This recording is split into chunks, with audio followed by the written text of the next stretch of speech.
Next to the war in Ukraine, the country's air force says Russia has launched its largest single drone and missile attack since its full-scale invasion 3 years ago.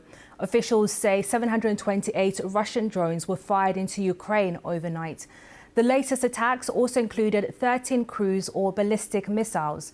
The prime focus of the attack was the northwestern city of Lutsk. It's a transit hub for military and humanitarian aid coming from Poland. The Lutsk region's head said efforts were underway to put out fires at the warehouse of an unspecified enterprise as well as in garages. No information about fatalities has been reported.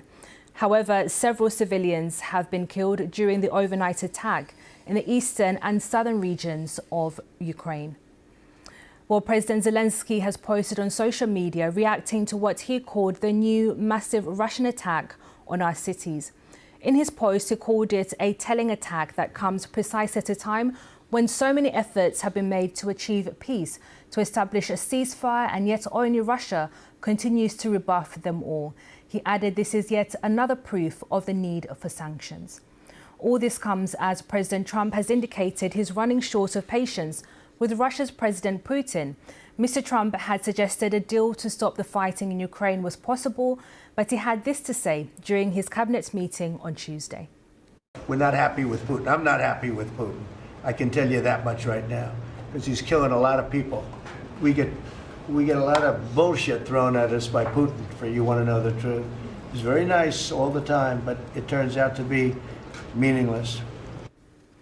Zana Bezpiaczuk from BBC Ukraine is in Kyiv and has this assessment of the overnight Russian strikes.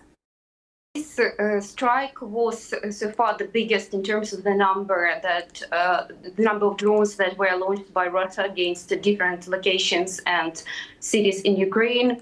It looks like this strike was basically focused on the critical infrastructure of Ukraine and military infrastructure.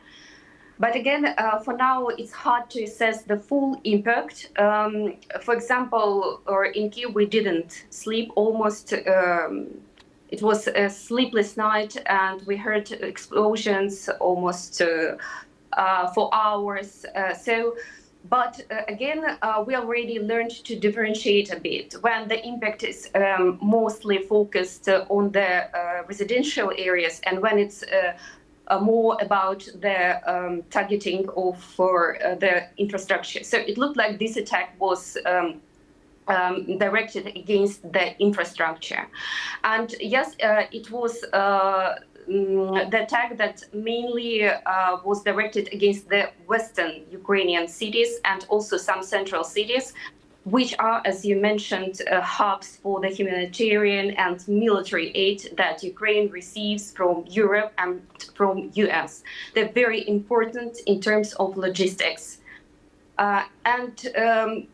We again see that Russia already is making even worse attacks than it was expected, because previously there was such an opinion that if it uses around 500 drones against Ukraine within one night, it won't be possible for Ukrainian air defense to cope with that. And we had that night already 728 drones, which much more, and it's a matter of life and death for Ukraine now, whether it gets more interceptors for Russian drones and missiles, and whether it gets more anti-air defense systems.